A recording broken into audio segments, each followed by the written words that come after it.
अब देखो भगवान भी ना बड़े बड़े लोगों को ना मना लेते हैं, वो चाहे वो देवता हो चाहे वो असुर हो। बड़े बड़े लोग भगवान श्री कृष्ण के चक्कर में आ जाते हैं। क्या बताओ, वो था एक राक्षस था भस्मासुर।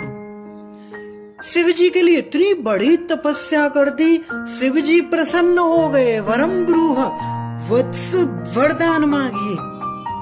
अब तो भस्मासुर बोलता है, हे महादेव आप मुझे अमर बना दीजिए। नो नो नो, नहीं नहीं, अरे कुछ और भैया, ये सब हम नहीं दे सकते अमर का, ये ऐसे वरदान तो हमने देने बंद कर दिए, अरे कुछ और मांगो। अब तो भस्मासुर सोचता है, दिमाग लगा के भस्मासुर ने मांग लिया, प्रभु आप मुझे ऐसा वरदान दीजिए जिसके मस्तक पर मैं हाथ रखूं, क्या हो जाए, भस्म, पूरा भस्म ही हो जाए वो।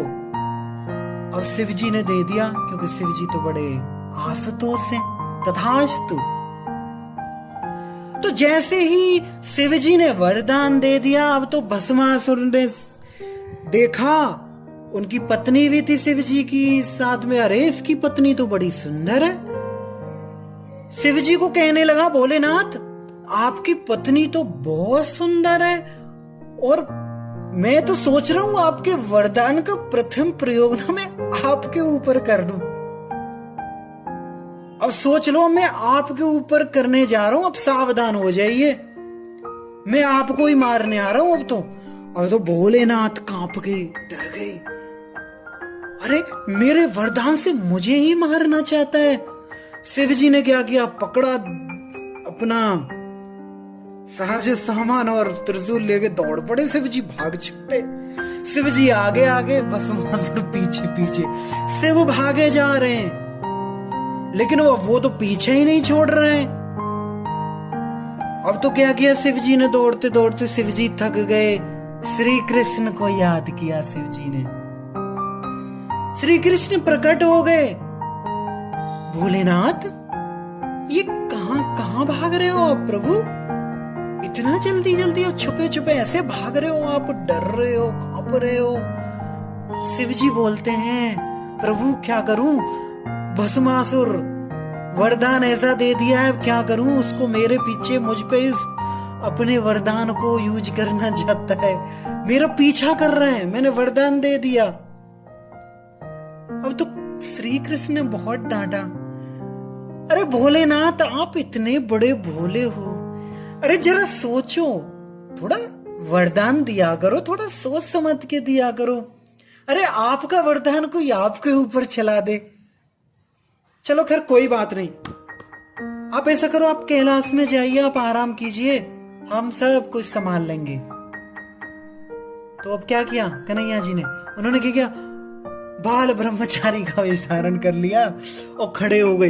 भस्मासुर दौड़ते हुए आ रहा था, भस्मासुर के सामने खड़े हो गए। कृष्ण कहते हैं, ओ भस्मा, ये भस्मा कहाँ जा रहा है रे, कहाँ दौड़ दौड़ के जा रहा है। भस्मासुर हाँफते को कहता है, डिस्टर्ब मत करो मुझे, मैं शिव जी को मारने जा रहा हूं। श्री कृष्ण कहते हैं, शिव जी को मारोगे, कैसे मारोगे। बोले अभी अभी उन्होंने मुझे वरदान दिया, मैं उसी वरदान से उनको मारने के लिए जा रहा हूं। जब इतना सुना तो कृष्ण जोर जोर से हंसने लगे, हा हा हा हा। अब भस्मासुर बोलता, बोले हंस क्यों रहे हो। कृष्ण कहते हैं, अरे तुम भी ना भस्मा, अरे तुम भी उस शिव की बातों में आ गए। लो, अरे जानते नहीं हो तुम, जब से दक्ष का यज्ञ का वहां लड़ाई हुआ शिव जी का, तो दक्ष ने यज्ञ का भाग देना शिव जी को बंद कर दिया है, और जिस दिन से यज्ञ का भाग नहीं मिल रहा है, उस दिन से तो शिव जी की सारी शक्तियां ही समाप्त हो गई हैं, उनके सारे वरदान विफल जा रहे हैं। अरे शिव जी में तो कोई न बल है, न कोई उनके अंदर पराक्रम है, उसके वरदान तो सारे विफल जा रहे हैं, और तुम इतना मतलब उसके वरदानों में आ गए।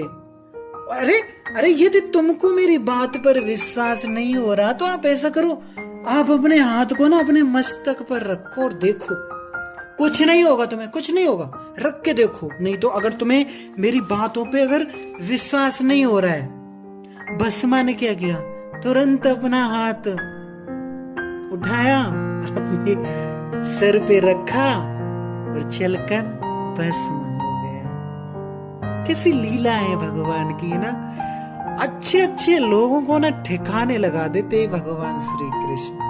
ऐसा उनकी लीलाओं में माधुर्य, ऐसा रस है।